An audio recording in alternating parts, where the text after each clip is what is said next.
இல்ல முதல்ல நான் அத கேட்டேன். எனக்கு கேட்கும்போதே நிறைய சந்தேகம் இருந்தது. பொதுவாவே இந்த தொலைபேசி உரையாடல்கள வந்து நீங்க பதிவு பண்ணி, அத ஷேர் பண்ணும்போது பார்த்தீங்கன்னா, அந்த யாரு ரெக்கார்ட் பண்ணாங்களோ அவருடைய வாய்ஸ் வந்து மேலோங்கி இருக்கும். எதிர்முனையில இருக்கிறவங்களுடைய வாய்ஸ் வந்து ரொம்ப லோவா இருக்கும். ஸோ இதுதான் வழக்கமா நாம் கேள்விப்பட்ட பார்த்த விஷயம். ஆனா நேத்து பார்த்த அந்த வீடியோவில் ஜானுடைய வாய்ஸ் வந்து ரொம்ப கிளாரிட்டியோட இருக்கு.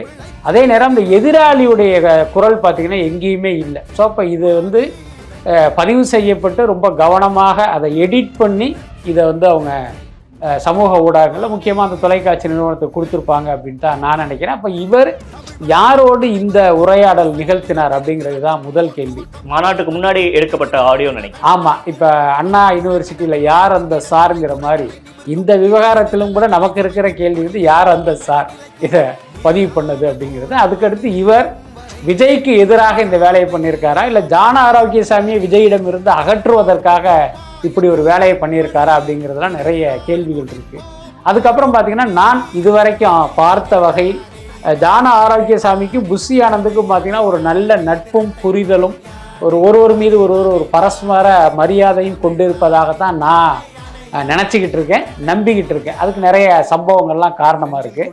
ஆனால் இந்த உரையாடலை கேட்கும்போது பார்த்தீங்கன்னா இப்போ இவர்கள் ரெண்டு பேருக்குமே ஒருவர் மீது ஒருவர் வந்து ஒரு கடுமையான அதிருப்தி இருக்கிறத புரிஞ்சுக்க முடியுது.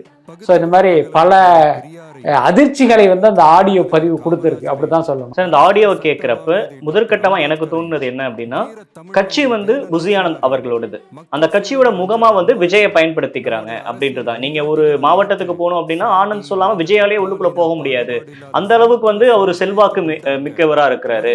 சேம் டைம் விஜயோட ஃபேஸை வந்து அவர் டைலூட் பண்றாரு அப்படின்ற வார்த்தையும் பேசுறப்ப ஜான ஆரோக்கியசாமி அவர்கள் இல்ல, அது எல்லாமே ஜான ஆரோக்கியசாமியுடைய பாயிண்ட் ஆஃப் வியூ. அதை ரொம்ப முக்கியமா நம்ம கவனிச்சுக்கணும். இப்ப தமிழக வெற்றி கழகத்தினுடைய செயல்பாடுகளை புஷி ஆனந்த் கவனித்தாலும் அந்த கட்சிக்கு மக்கள் வருவதற்கும் அந்த கட்சியில் உறுப்பினர்கள் இருப்பதற்கும் காரணம் விஜய் தான்.